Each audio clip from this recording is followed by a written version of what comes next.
Hey everyone, welcome to another fun episode of Film Snobbery Live. I'm your host, Nic LaRue. We're back with another wonderful episode. I'm very, very excited. I've also been up for way too long. I woke up at like 3 o'clock in the morning this morning, and it just has been errands and other stuff. So uh, I'm slightly delirious, so it should be fun. Even though I'm kind of used to staying up for a while, but we do still have a great show for you. So we have someone I'm really excited to speak to. Kind of only know him from social media and a little bit from his work. He is a writer, he's a director, he's a producer. I'm really excited because I'm familiar with his work from VHS2. Also familiar with the movie he produced called Satanic Hispanics that has it came out, I believe, in like 2022, or maybe it was this year. IMDb and my memory are always an interesting kind of thing. But we're going to talk about his latest movie, which I'm really excited about because it's actually a lot of people are kind of talking about it, and I'm excited for it. I do have a screener that I got just today, so I haven't even had a chance to like experience it yet, but I'm looking forward to it.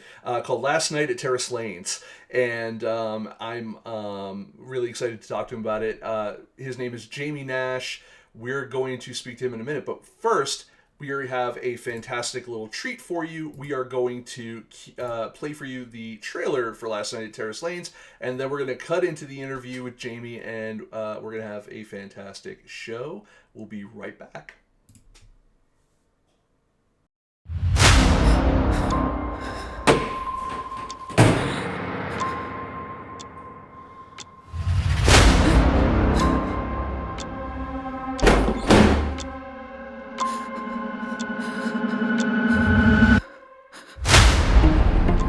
Good morning, my children. And it is a good morning.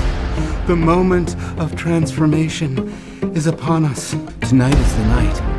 The end of ends. We've always known what we have to do, but we didn't know where to do it until now.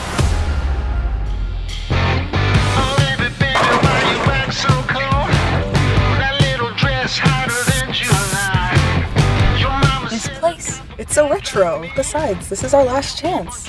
Tomorrow they're tearing this place down. Woo! My dorks! Now it's a party! Sorry, Bruce.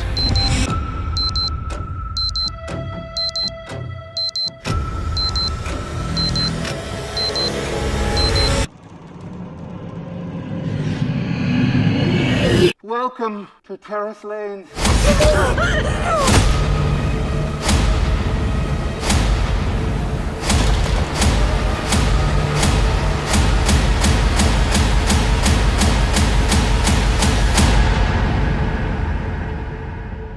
Pain it is.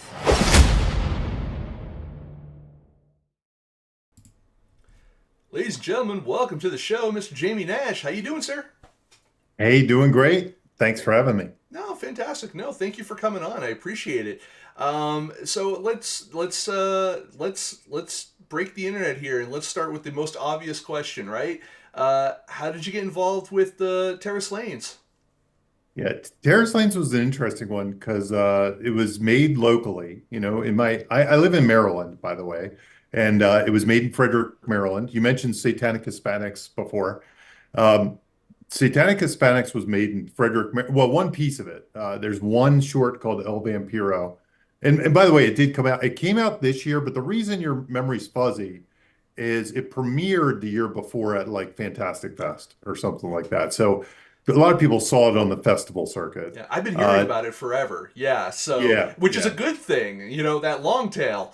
Yeah, yeah. It was like made a big splash when it came out, like at the festivals, and then people had to wait a year basically to get it or rent it. It came out during National Hispanic Heritage Month or something, September. Hmm. So good in time for that, in time for Halloween.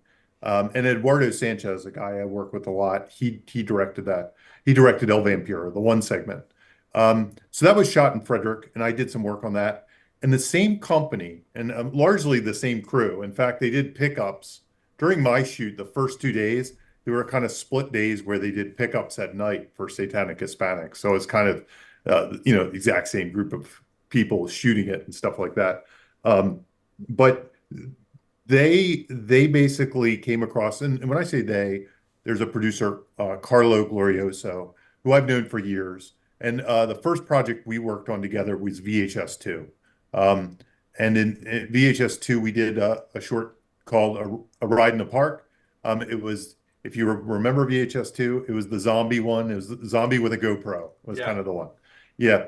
And we shot that in Frederick as well, in a place called the Watershed in Frederick. So Carlo, I've known him longer now. I went to high school with him actually, but that was the first project we worked together. And he, Eduardo, me, and then Carlo has a couple other guys that work with him. They've been trying to spin a project for many years and projects. And the first one after Satanic Hispanics, after they worked with Epic and Dread on Satanic Hispanics, they were like, well, let's do more. Let's do more, lower budget films. And Carlo had basically three things when he called me up. He had three things, if I remember them correctly. He had a one-page synopsis.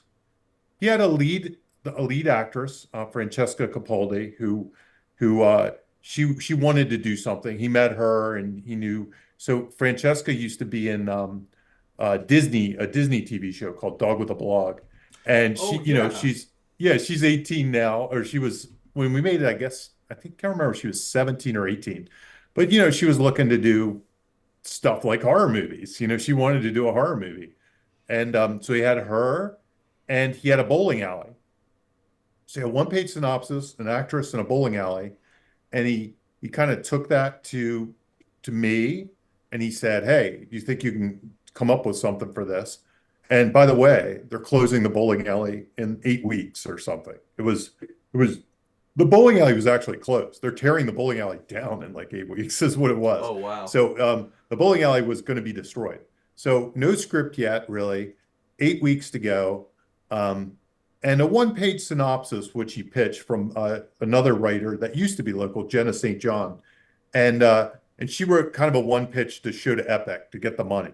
And Epic said, okay, we like this, but we'll have to see a script, So I brought in I'm answering 10 questions in a row. That's fine. So, but just super, it's pretty fast after this. I brought in a co-writer of We've mine. got time. Yeah, exactly. I brought in a co-writer of mine, Adam Caesar, who I had been working with for at least a few years prior to this. And he was able to kind of rip out a script. He and I brainstormed a lot of the ideas. I was kind of the boots on the ground. I could see the bowling alley and stuff like that. So as he was writing, we were modifying to the actual location, to actors, to stunts we could do, to, all that stuff. It's definitely a fun collaborative thing. But he was able to fire up a script in really like a week or two while he was on his vacation.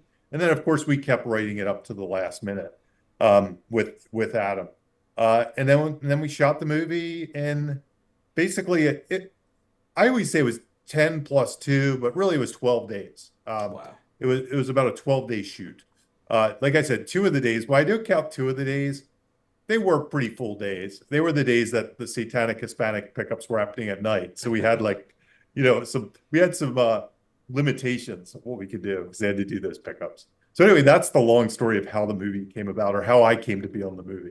It's funny. It's so very. I think it's Hitchcock, right? Where he said like all you need is a guy, a girl, and a gun, or something like that, and you pretty much. It sounds more like Corman, but it was Hitchcock. Still, Yeah. Yeah. I mean, it's really interesting that but I think that to some degree, I mean, that is all you need. It's like you need an idea, you need a place to do it, and you need willing participants. And Yes. The rest of it can come together fairly quickly at that, as long as everyone is on board, safe, and everything to some degree, with locations and stuff like that, like work out. It's at that point it's just okay, we're gonna work on the story, and then boom. Yeah. Um, Yeah. that's I think fantastic. that's right. Yeah, that's a really great story. You are someone now that has been you've been around in the game now for a little while, and you've worked Hmm. really consistently. I guess like a kind of like a two-part question on it. Number one is like, what is the secret to having staying power in this industry, whether it's independent film specifically, mainstream film, however you want to call it, where you are at, and I guess the second aspect of that question is like um, where did you when you started to where you are now, like do you feel like there was um uh, what was kind of the evolution of that? Is it more, was it more just like I met the right people, I Hmm. just worked really hard, and Hmm. and all of that, the because everyone will say on anything online, right? On all the social media and stuff like that. Oh, you got to do the work, and I'm like, you absolutely have to do the work. That Yeah. is maybe 75% of it. I think being in Hmm. the right Hmm. places, knowing the right people, Absolutely. et cetera, have a factor in that. Yeah. But I would love to Absolutely. hear what your opinions on that, and also like, what's the secret to the staying power?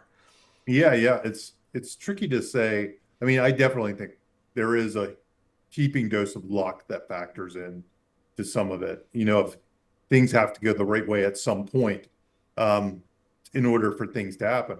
But what I've noticed from every single person that made a career of this, whether they're kind of at my level, which is low on the totem pole compared to like, some huge person or a huge person, is you'd be surprised how tenacious they are. Um, or maybe you would.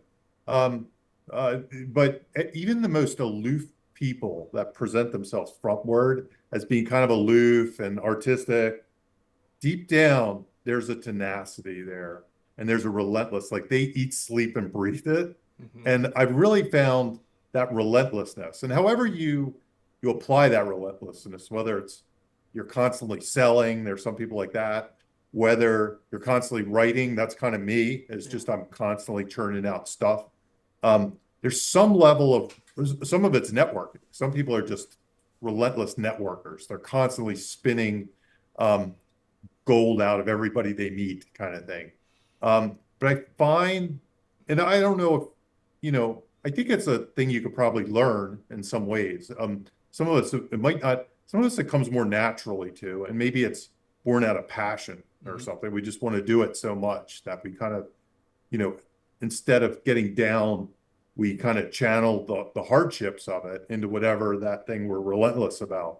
Um, but I honestly think everybody I've met, there's a certain level of relentlessness. And most of the people I've met that have broken in, and I'll say most, it's taken at least 10 or 12 years. Like when Yeah. people say it's going to take a long time, it's people, I think a lot of people think, oh yeah, 2 years. Yeah, yeah, five. Yeah. It's like 10. It's eight, It 10, really 12. it Yeah. really is. I'm 10 years in doing this, and I've had Okay. spurts of success. Yeah. And Yeah. only now do I even feel like I'm really kind of just launching, Right. through, Yeah. kind of stuff. And you're right. I think that it's the times where my career lagged was when I stopped pursuing more Yeah. and expected more to come to me Yeah. versus Yeah. making No, there my own was. luck, making my own opportunities, making, Yeah. pushing Because further and asking, the right questions to the right people and stuff. yes, you're Um, absolutely right. And to your point, something might come to you, luckily, sure. while you're relentlessly pursuing your own stuff. Um, and I have had moments where things dropped in my lap. They're very few and far between, and they're the best days of my career. When somebody just calls up and says, I have a thing for you, we're going to write you a check, call your agent, it's done. It Wow. might have happened to me. And again, I'm a low level guy in the totem pole, maybe 4 or 5 times over the course of like 15 years, the last 15 years, I mean, maybe about 5 times did somebody just call up without any work and say, we need this done, we need that done. Yeah. Usually it's like, hey, even when I get lucky, it's like, hey, do you want to pitch for the next month trying to get the job? That's the call usually. It's like, we'd like to hear your take. We'd like you to read. We'd like to have a meeting with you about, and usually then it's very rare that anything ever drops in anybody's lap. Even I think the biggest people in the industry, I don't think even when those things happen, they're not real sometimes. Yeah. So to your point, you just got to keep relentlessly pursuing. That's the only advice Yeah. that I found to work is just, and it's going to take 10 years to get the lucky breaks. That's the problem. If you only do it for 1 year, odds are you're not going to get the lucky break. Odds are you're not going to be ready for the lucky break.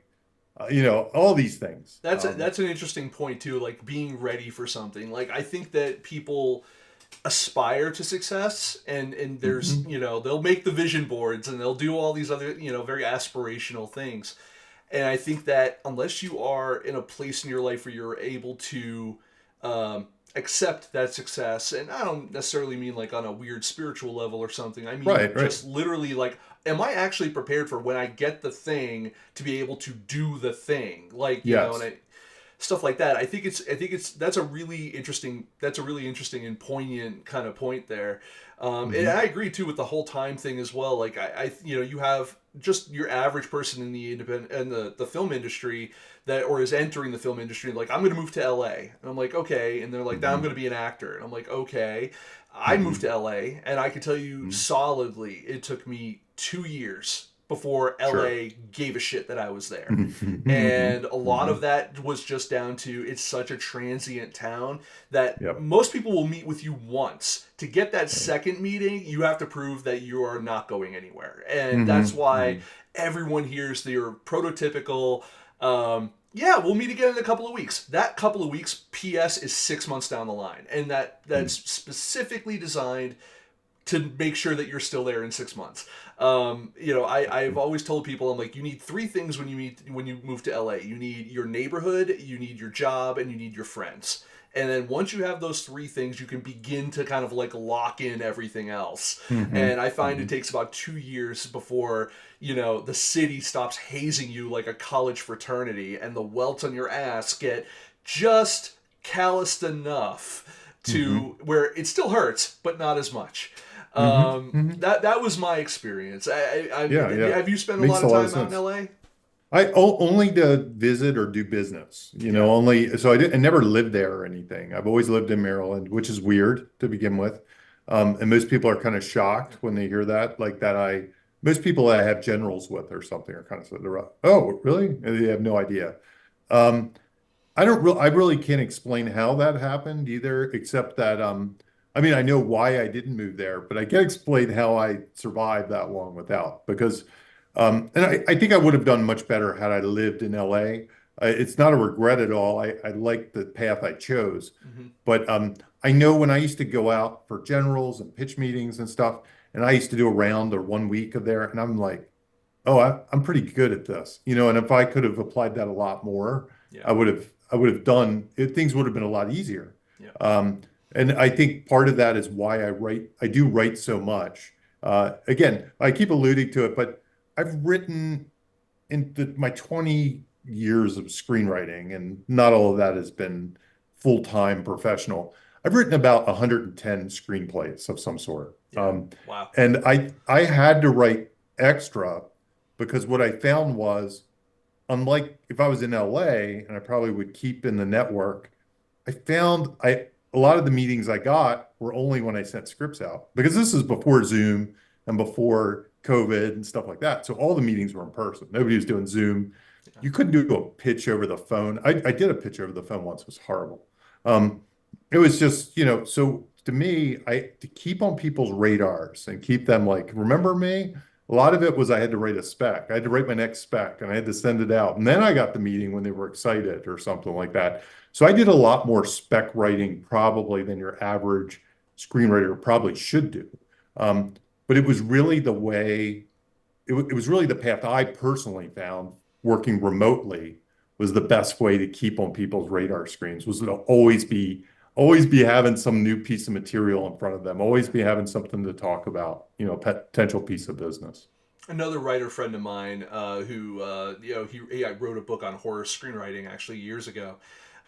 He always was, I've also do a lot of writing myself and different kinds of writing, technical Hmm. writing and prose and scripts, short and features and stuff like that. But he always says like, yeah, you always have to have the war chest of stuff Yep. because people are gonna. It's never enough of like you're sending out the scripts, like you're gonna send out a spec or something like that, and it's gonna make the rounds. But ultimately, if they're not interested in that, which they may not be, they're gonna say, "What else do you Hmm. have?" Hopefully, so you always have to have at least two or three things in circulation all the time, Absolutely. just Yeah. because if they don't like that one thing, they're going to ask for the next and the next and the next. So yeah, the war chest aspect of it is good. Hmm. you know I uh, we have another podcast on FilmSnobbery called Bolted Slugs, where we talk specifically about screenwriting, but hosted by Zeus Ryan, and it's a fantastic podcast. I encourage people to listen to it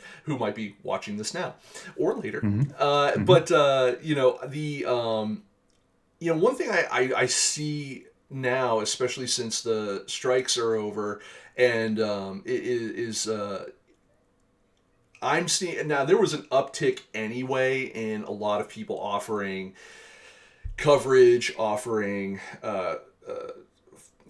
other types of coaching and stuff like that, and I want to say guilty of it as well. I kind of this was already a plan in motion before the strikes, so Hmm. Hmm. it was a thing. So we offer coverage here, um, Yep. Yep. but I do feel like it's a very flooded market now. I see a lot of the writers who are affected by the strikes are now doing, they're just trying to do that for work. Um, do you see where do you see at now post strike? Where do you see kind of the industry at? I mean, do you see it kind of starting to get back to normal? Or are we still living in a we're paying for the Yeah. strike, so to speak? Right. Right. Yeah. Yeah.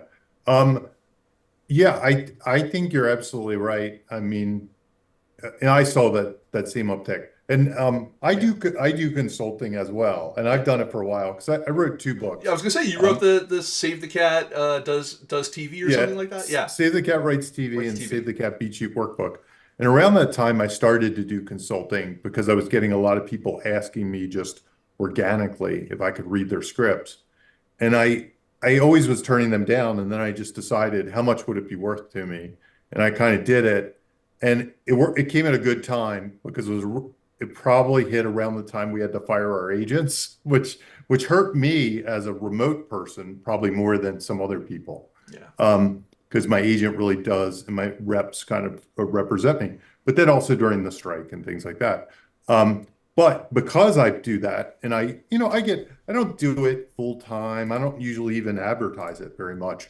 But I noticed during the strike, all kinds of people were showing up, and it was just like I was like, whoa. And there were people that I wouldn't expect to be doing it. Like, I'd be like, they don't have time to do it. They have three writers' rooms they have to deal with or something, and they were yeah. doing it, and I was like, whoa. And I mean, I think that's kind of telling. I think it's telling in a couple ways. I think probably like me, they're also planning for the downtimes because you almost always have to, as a screenwriter, you have to have side hustles to get you to those backup plans. You just have to. I That's teach. crazy, isn't it? Like, I Yeah. mean, in as much as like I can see on the independent level, right? Like, where Hmm. you might only be doing like one or two productions every year or three, depending on where you're Hmm. at, features, Right. shorts, whatever. But when you start hearing from like people who are showrunners on like network television, or like Hmm. on the CW or something like that, and they're like, "Yeah, I'm looking for extra work," and I'm like, okay, like, Yep. yeah, Yep. yeah, Yep. And I get it because so I've always done side hustles because yeah. even in the good years, I expect the next year not to be good. So I'm always trying to keep everything cooking. So, and usually my side hustles are sort of related to screenwriting. I mean, Hmm. and in a bad year, if I teach at the college level regularly. I just started a class tonight. I started a Oh, college screenplay class. Um, I do webinars with Save the Cat. I write the Save the Cat books. I do consulting. Um, And then I'll pick up weird writing gigs. Like right now I'm doing an audio drama. I got hired to do an audio drama. And I'm show running that. Or one year I did like Busch Gardens Hollow Scream, or I do all these like little things.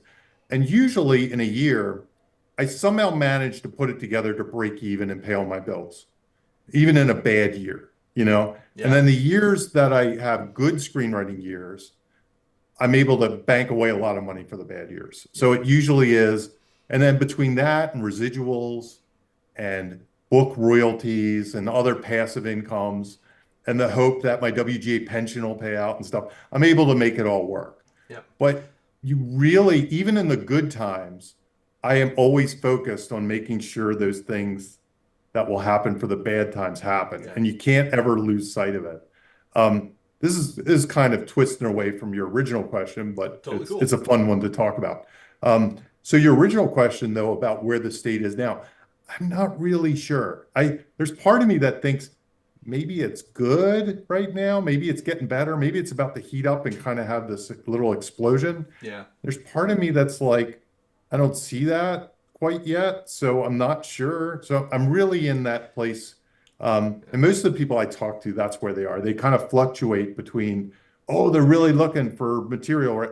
Oh, nobody's buying right now. And it's kind of this weird state. And I can tell you just from my own success failure rate, it is that kind of weird mixed bag. Like I've had a couple things in the pipeline that look really promising, but they haven't quite landed the contract yet. So I wonder about them because they've gone as well up to the point where you could get a contract without getting a contract. Yeah. And that both gets me optimistic and pessimistic at the same time because I'm like, oh, they're really interested. Oh, wait, this is as interested as they could be. Why isn't it happening? Is there some other force at play? So we'll see. And I mean, it's still early. I really didn't anticipate anything to heat up till January, and it's still just January. Yeah. And usually takes to after Sundance. I always say after Sundance is when the official market opens. So we'll see. Sundance, after the Oscars, after everyone gets back to like business as usual, and also like what is it, like March, April is when we start having pilot season. So, That's right. Then we'll start seeing maybe a little uptick there. But the word on the street from my side of things has been like, don't expect anything to get even remotely back to normal. And that's not even for like the new players, like people still trying to break in. Like, don't expect it to get back to normal for people who have been doing this for 10, 12 years till the summer. Like that's when you're going back to work, not when folks that are feel just that. Yeah. Like there's enthusiasm, but there's no money exchanging hands, And so, but I like, at least there's enthusiasm, because sometimes during these times, there's no enthusiasm. Like there's like, you just get a feeling like, oh, well, you took this project out at the wrong time. You know what I mean? That's not what I'm getting. I'm not getting that. I'm just getting this other weird thing, So I think you could be onto something, whoever told you that, or whatever tea leaves you're reading. That makes sense. It feels, for some reason to me, my gut says it feels like 2 months away before we can even really, get back to somewhat normal. I think because I'm not in LA anymore. I'm in Massachusetts now myself. So another East Coaster, and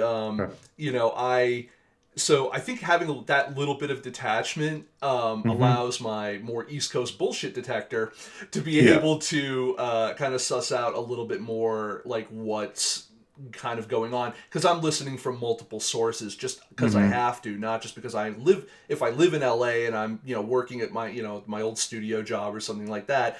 Yeah, I'd be getting information from within the studio, but that doesn't necessarily represent the reality of what everyone is doing.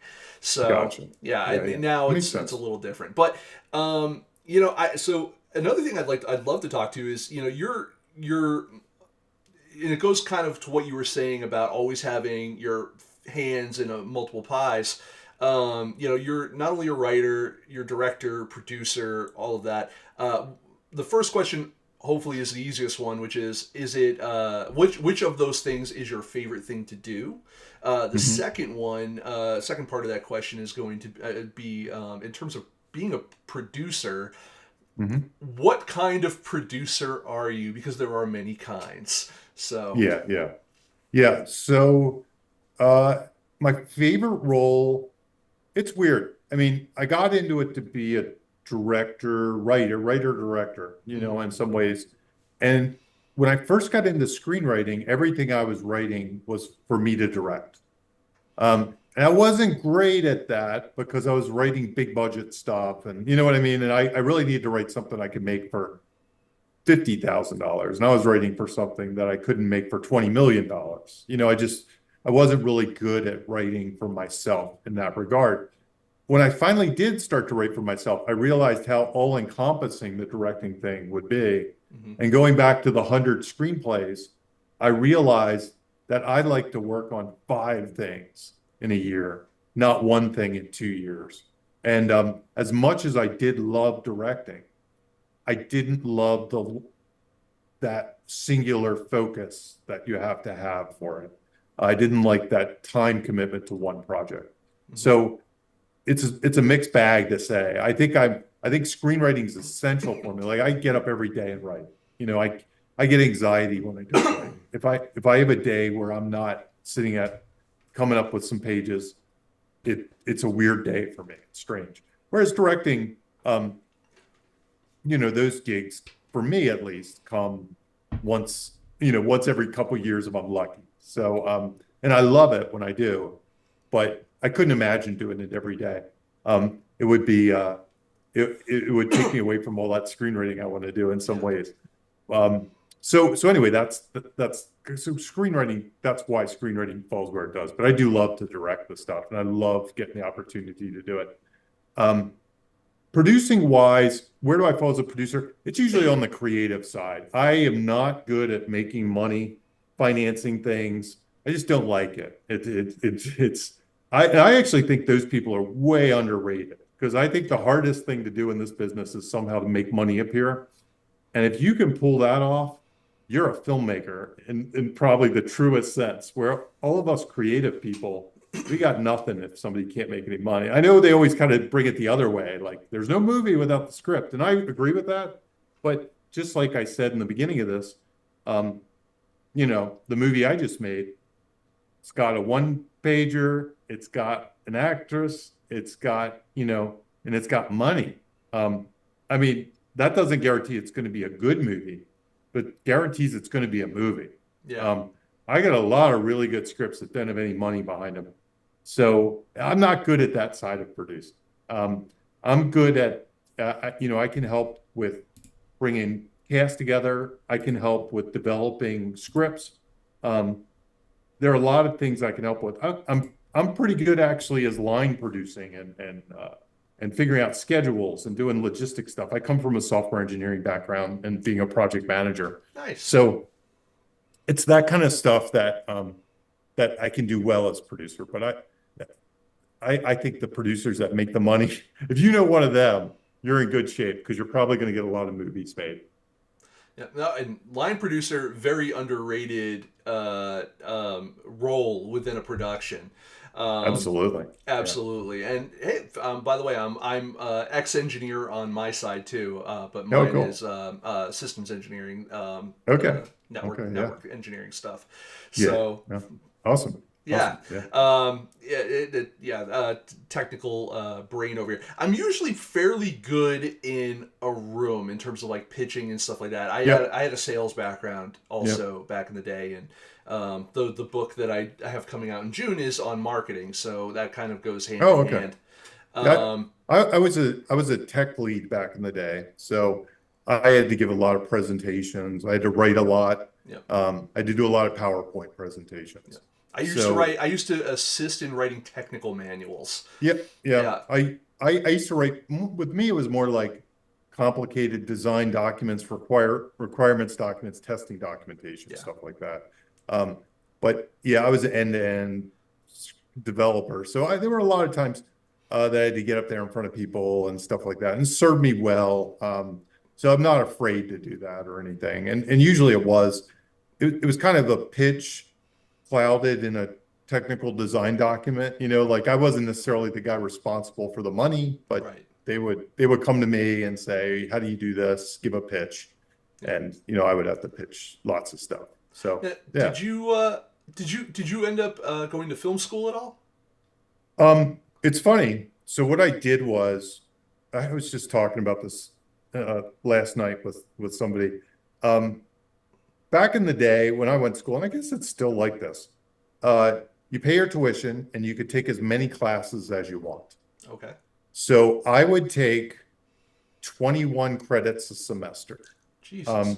And the reason I did that was because my 15 credits for computer science, and then I took about 6 for creative writing and filmmaking, or sometimes it would be like gym class, basketball or something. But I was like, if I'm going to get paid, if I'm going to pay that much, I can get 6 extra credits every semester, So it was a very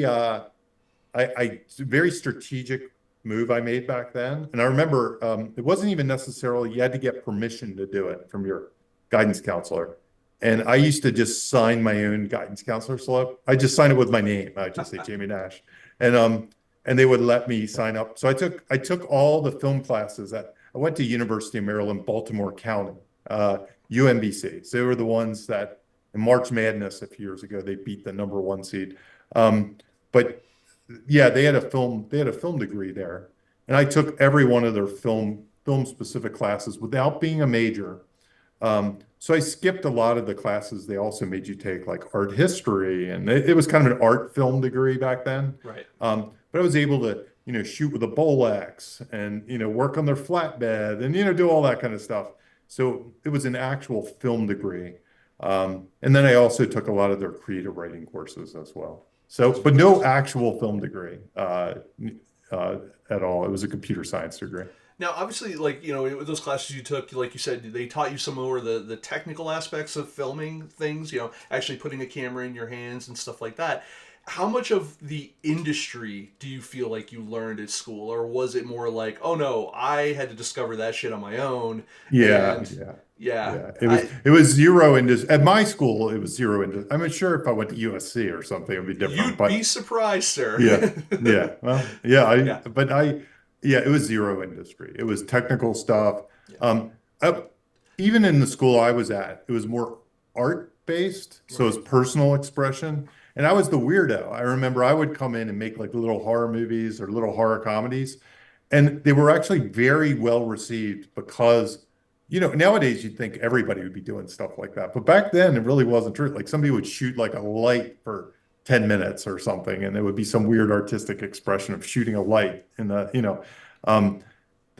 anyway, I would come in and shoot some weird goofy horror movie and do all these Sam Raimi moves and do all this stuff. And I had my own weird sense of humor.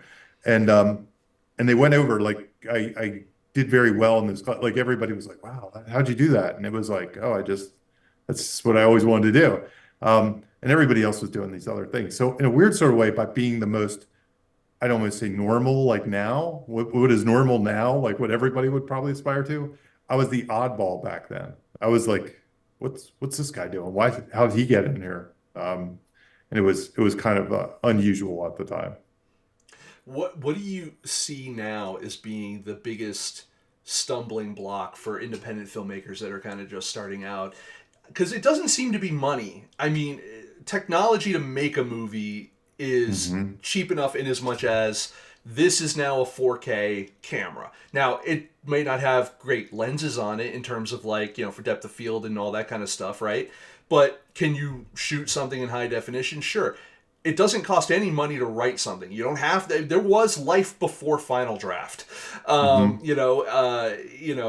every conversation about, script formatting or anything like that I hear, with all due respect to, like, yes, there's ways to do it professionally. Sure. But if you're making films for yourself, and for every rule that is given to you, I see it broken at every level. Yeah.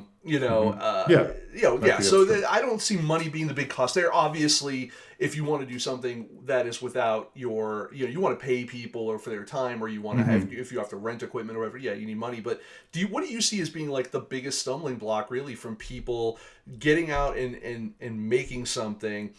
And I will tell you what my answer is, and then you can tell me what yours is. Mine, I think, is people are waiting for permission to do something. I could see that. I could see that. It's weird. My answer's so I'm going to kind of try to figure out my answer on the fly with you because I'm not really sure. I'm not really sure how to. I feel it more than I know it. It feels like back when I started. Right. Like there was always a Clerks, right? An El Mariachi, people coming out of nowhere. You know what? I'm gonna tag onto what you're saying because I was interviewing Kevin Smith not too long ago, and one thing we sat down and we talked about was Richard Linklater and Slacker and how that movie, not only the making of the movie, but the festival circuit plan, how it got distribution, all that. That was a roadmap for him. And to kind of tag on where I think you're going with that is like, then we had like Blair Witch, and Blair Witch showed everyone how to do a college tour and how to do, shaky cam and all that. And then, that led to Paranormal Activity, which was kind of another play on that, but with more narrative and more, just a little bit different style. And then, yeah, you're absolutely right. Like there were models to base your stuff on. I mean, El Mariachi, from that you get Rebel Without a Crew, and with that literally gave you, a roadmap and all that. Apologies for interrupting. No. Like, you were making a super good point, and I just I got excited. No, you're saying exactly what I'm trying to vocalize. It's like there were these roadmaps. It's like that's the part I know, but then the part I don't know is, where did they go? Or why isn't there one? Why isn't there something? Because there is YouTube now, and people become YouTube famous doing all kinds of funny things. And that wasn't available before. And maybe that just kind of took over. And maybe there's a part of me that thinks a large part of the culture just doesn't care about this. This is the sad part. They just doesn't care about the next Blair Witch Project or something like that. They just don't care because they're so busy with the next Mr. Beast or something on YouTube, or the next TikTok hilarious idea or whatever. I choose to believe that it's just the reason why we don't hear about the next Blair Witch or something is because we just haven't gotten it yet. I think that because that was an evolution of craft in terms of presentation or marketing, I think that we just haven't gotten those yet. And also, like, a lot of those YouTubers and TikTokers and all that, I think they're learning important lessons in short. Like, think of this like when you picked up a Bolex in college to film short films. That's what they're doing. And so hopefully the idea is that eventually leads them, hopefully through their fame and whatever money they make from that, to be able to self-fund and self-distribute because they'll have an audience. Allow them to make things that are bigger, longer, uncut. Those kind of situations, and then take it, more traditionally through the festival system where that can be discovered by more traditionally, made things. That's what I would think would happen, right? I would think the next, South Park guys would come out of there or something. I mean, you look at like the Lonely Island guys or something like that, and they're kind of a version of that in some ways. I mean, I know they went a different path and went SNL, but then they made movies and stuff like that. And it's not too strange to think you can come from one and go to the other and be kind of writer producers. But yeah, it's while I sort of agree with you, another side of me says I just don't see it. So I feel like we would have seen it by now, because it wasn't like one of these things came every 20 years. There would be a new thing like this like every year or so. And as much as the timeline's exhilarated, it's funny, the one that comes to mind right off the top of my head, horror-wise, was like when Host came out during the pandemic or something. And those guys were able to launch that into something else. But yeah, it's tricky. I just don't, because there are people making independent film too. And I have a feeling that some of those films are good and interesting and innovative, but they're just not being found in the same way. That same path that used to be available isn't there. I mean, I definitely agree there. I mean, one conversation that's been kind of top of mind lately is, the distribution path. And this actually goes right back to like terrace lanes and stuff like that, Sure. which is, um, there was a video online I saw recently. A woman was giving a speech, basically talking about the general length and breadth of it was that all the distribution companies have become production companies. So there's Yep. nowhere for anything to go anymore. Yes. And that, and while, streaming, there are so many channels, some of them for specialized content. Like, I love what Reverie is doing. If you're not familiar with Reverie, for the folks out there, primarily LGBTQIA, type of content focused. But I interviewed their CEO and I asked them about like their business model for what they do, and all of it, their content that they make, whether it is like a reality show or whether it's a short series or whether it's skits or whatever.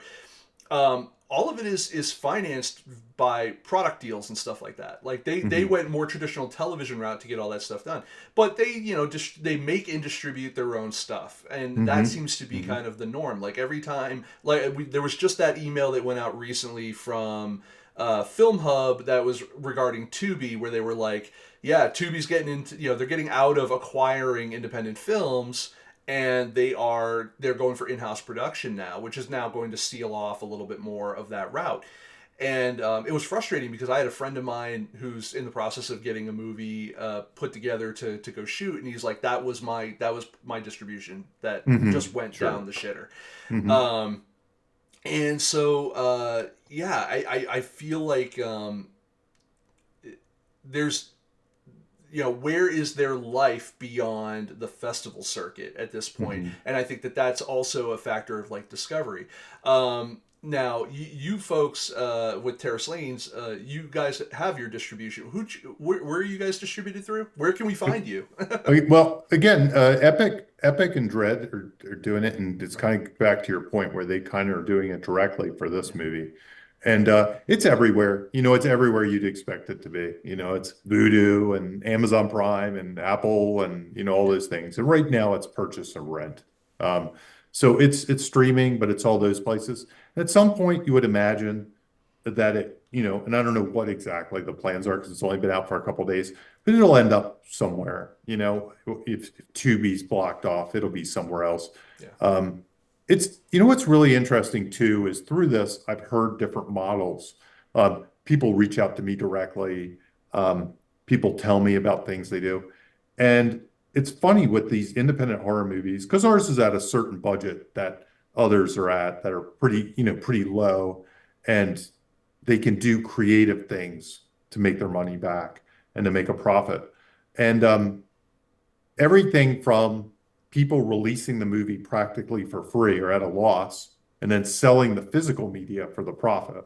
Like that's a thing, at a certain level, that's a thing. Like the Blu-ray is where we make the money. We just need to put it out there so everybody knows and then wants to buy the Blu-ray. They want to buy the physical media. And then, at these certain super low levels, that might be appealing. That might be a thing you do.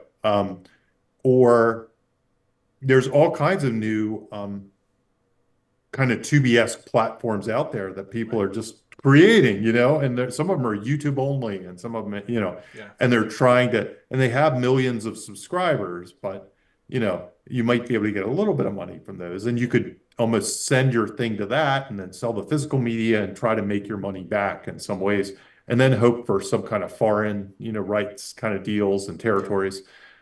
It's funny how there's all kinds of interesting and creative distribution ways at the lower levels that people seem to be making their money back. And it's kind of, I think that's all kind of cool in some ways. It's like, I don't know that it's very lucrative. I wouldn't think it's very lucrative, but it seems like there are more channels like that open than maybe when I looked at it 10 years ago when the DVD market first crunched, you know what I mean? Yeah. And it was like only certain movies were getting on Netflix. Everything else was kind of screwed. It was like, you're not making any money. So yeah, I mean, I feel like the You're absolutely right. There's so many more options out there. It's just a matter of, if you're going to do it at that lower level and you're doing it yourself, you have to then invest into the marketing side of things.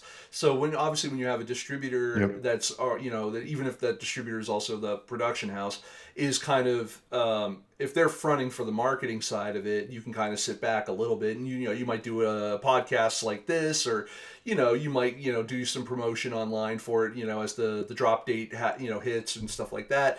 But by and large, that like the PR people are reaching out, and the critics are doing their reviews and all that kind of stuff. And then you rely a little bit on the tomato scores and all that kind of stuff. But it's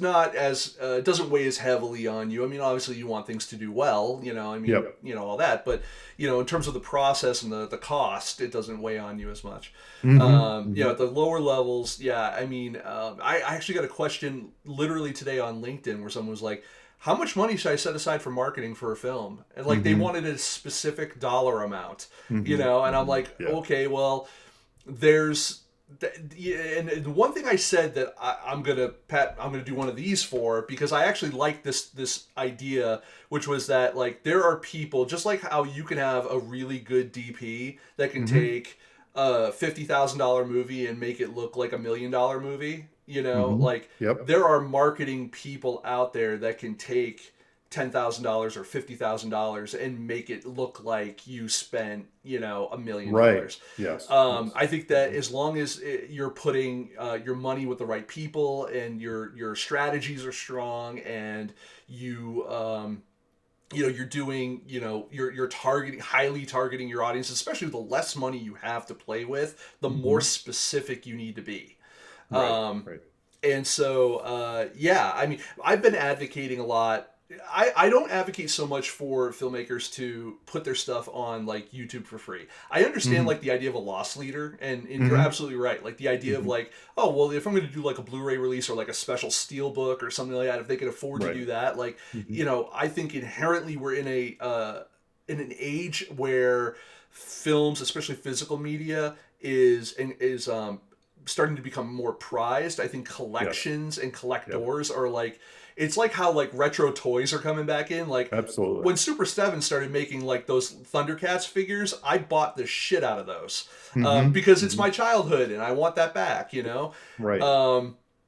I think that, now when you have, companies that like, Mondo or Vinegar Syndrome or something like that are putting all the like the steel books together, Arrow releasing all them, putting those steel books and stuff, like, film collectors and like people who really care about that stuff are snatching those up. So I think we're in an interesting kind of like place with that.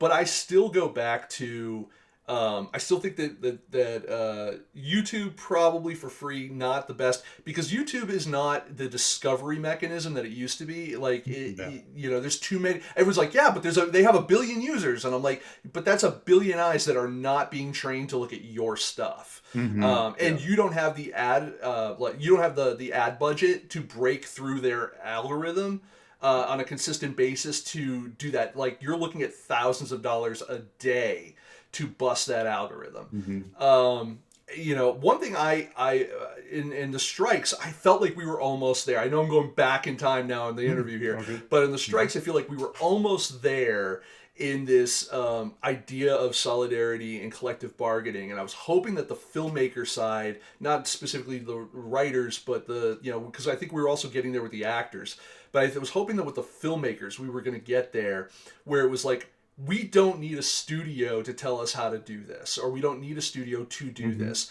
If we act in a collective bargaining situation, we can go directly to theaters and we can say, you're absolutely right. Normally you'll charge me $1,500 for 1 day, 1 screen, whatever. But what if I can guarantee you content or films for the next, year via a cadre of filmmakers? Can we then, with a revenue split, can we then now negotiate a better deal, or something like that? And then Roadshow. Like, I think that Kevin, going back to Kevin Smith for a second, like Kevin Smith did something really interesting when he did Red State. And, and he's kind of done a little bit for every movie he's made since. And of course now he owns his own theater.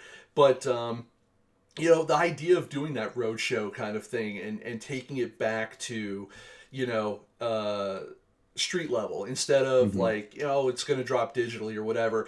They're getting butts in seats. They're, doing a Q&A. They're making more of an event and spectacle out of stuff. And I Hmm. think that now, for if you're going to have someone expected to drop X amount of dollars on something, you got to give them a little bit extra. It used to be that DVDs would have like the DVD commentaries and it would have the behind the Yeah. scenes and all that. You don't even have that anymore.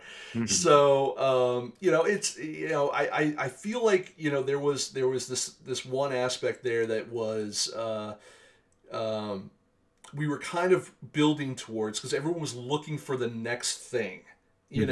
and I think we were close, but then what happened was that I think everyone got very poor, um, Hmm. because they hadn't worked in 6 months, and no fault there. Like Hmm. I completely understand. Like nope, it was time to get back to work.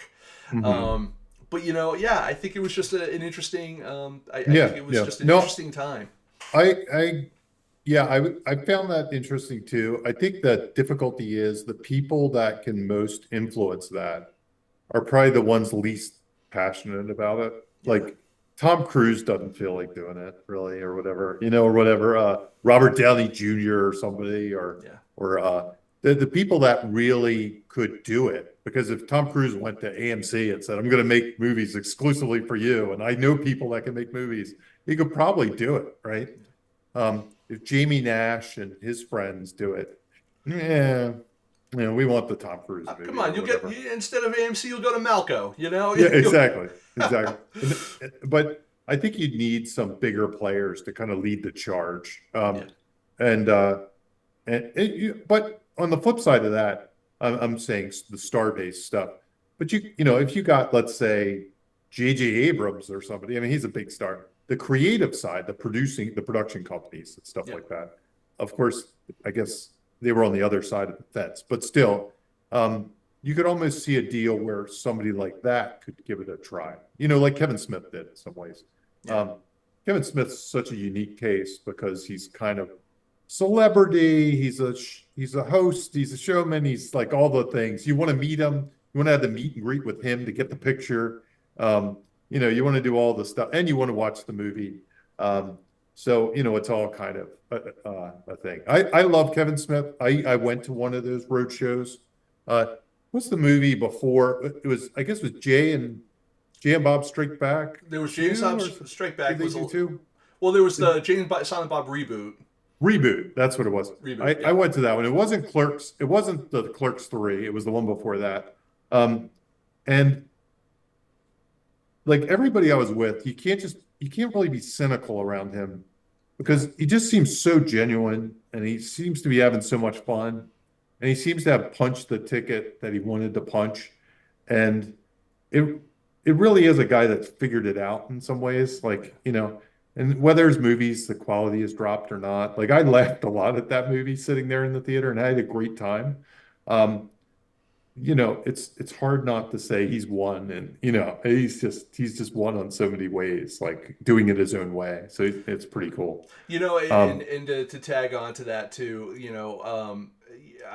when I went to go interview him for my book, I also just happened to run into Malcolm Ingram, another documentary filmmaker, mhm. Canadian documentary filmmaker, and so I was interviewing him as well, and just luck happened that he was there, and we were out talking about Kevin. He's like, I'm like, is Kevin? I'm getting kind of showman Kevin because I'm interviewing him for something, right? Like, but he was Mhm. gracious, inviting me up to his apartment. And he said, "Hey, we'll sit down." We sat down in his kitchen, and he gave me his attention. And he had that very Tom Cruise kind of thing of when they say like, when Tom Cruise is looking at you, he looks at you like you're the only person in the Right, right. room. Like Yeah. it was like that for me, and I felt very privileged for that. And so I'm sitting there with Malcolm though, and this was later at night, and we were both kind of just in out of earshot of everyone. I was like, Hmm. "Is it really like that all the time? Like, is he? What he was like? He's the hardest working person you'll ever see." He goes, he is up at 4:30 in the morning every day. He goes to bed at like 2 o'clock in the morning. I don't know how he does it. He goes, but that guy is just always going, going, going. And Hmm. Hmm. it's always about the work. It's always about the fans. It's always about whatever he goes.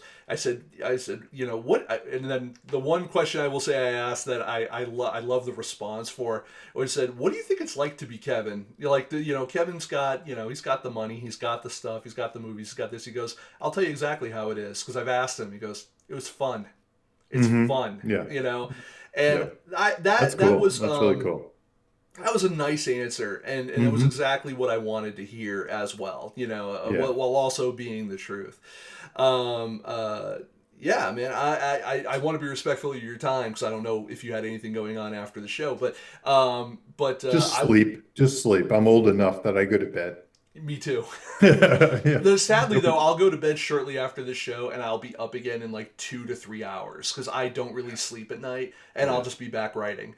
Yeah. Sounds familiar. I would say, do you have anything else that you want to promote while you're here? Like any of the Save the Cat stuff, any of any other movies, or just more, where can we see more of Terrace Lanes, or, anything like that? Yeah. I have two things. Well, one thing I can promote. I'm working on an audio drama that'll be out in March, but I can't talk about it. So, keep an eye on me and my social media. I'm mostly a Twitter guy. So find me on Twitter. I'm Jamie_Nash, and you can keep track of the latest stuff. I'm sure we'll be announcing that relatively soon, because it comes out in like March. Yeah. Yeah, we're working on it really hard right now. I am doing a Save the Cat thing. If you're a screenwriter, there is a Save the Cat. It's kind of a deep dive into the beat sheet. It's kind of like a next level. Like, you read the books, let's take it to the next level. And it's really a lot of my processes kind of exposed, which is kind of what the workbook was to a certain level. And then this one actually takes that and adds to it a little bit. And it's a webinar, and it's coming up in February. I can't remember the exact dates, but it's 2 days in February. Go to savethecat.com if you're interested. Check it out. It's a live thing I do. I've done a couple of these before where it's live, and then you get to interact in the end and ask some questions. So it's like basically I don't know, a 3-hour webinar. About 2.5 hours is just me talking. The last half hour to 45 minutes is Q&A. So if you're interested in that, check it out. I think it's like $60 for 2 live sessions, which are That's not probably bad. it's about 6 hours total. Oh, that's really not bad. $10 an hour, basically. Like, Yeah. People that take it really like it. And if you're on the fence about it, there's a couple of YouTubes with me where I kind of give a taste of the webinars. One's for TV and one's for character-driven beat sheets, if you know Save the Cat. And if you take a look at those, you'll kind of get a little bit of a sense, kind of a cheaper version of the same thing I do for those webinars. So definitely check those out. Other than that, just Terrace Lanes. I'm all about Terrace Lanes, because the one thing about these independent films, these kind of lower budget independent films, is the only way, because we don't have the huge marketing budgets. They'll do a little marketing. So the only way these things really happen is word of mouth. People watching it, people reviewing it. Reviews are so important. It's unbelievable how hard it is to pull a good review out of people that like it. Like, people like it, you're like, please just put a review on it. The people that hate it will go review it, but the people that like it, it's really hard to pull a good review unless it's their favorite movie of all time. So first of all, just go check it out. You can rent it now. It's in all the spots. You can get it. Originally it was Apple. You can get it, but it's on Amazon Prime, Vudu, all those places. It's all the places. But go rent it. Great weekend watch. There's not a ton of horror movies out there right now. I guarantee you won't be bored. That's the one thing I'll say. It's fast. It hits all the right things. It's cool. You'll check it out really fast. But go check that out. Again, word of mouth is everything. So this is me contributing to that. But also, if you like it, if you like horror, if you want to see more independent horror, just go. I'll be grateful. Give us a hand. I'm not too proud to ask for it, because you really have to. And we're doing that now. The good thing is we have a lot of people. Adam, who I mentioned, he wrote these books, Clown in a Cornfield, YA bestsellers. He won a Bram Stoker Award, and he's got a good following. He's a horror guy. A lot of people like him. Francesca has like 2.5 million followers from back in the day on her Insta and stuff like that. So we're able to generate like an initial push just from people that kind of have a little bit of following. Hmm. But it's to that point now where the push will happen, but to keep momentum going, people have to check it out. And P.S. If you talk to her before I do, tell Jenna St. John I said hello.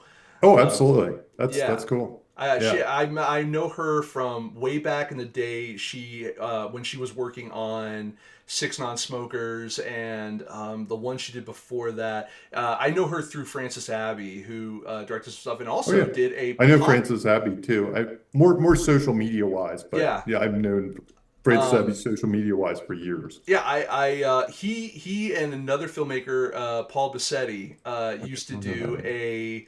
um, used to do a podcast for FilmSnobbery back in the day called Oh, "Things I Didn't Learn in Film School," oh, and cool.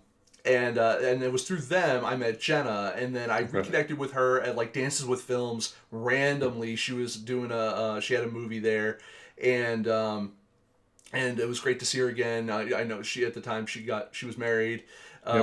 and that was cool. I got to meet her husband and all that, and then yeah, and then once I saw that she was attached to this, I was like, oh, okay, well, like we're just following each other now at this point. Um, Yeah, yeah. So as you know, they're Maryland, or they were Marylanders. They yeah. moved, I guess, to LA. She would probably have written this movie.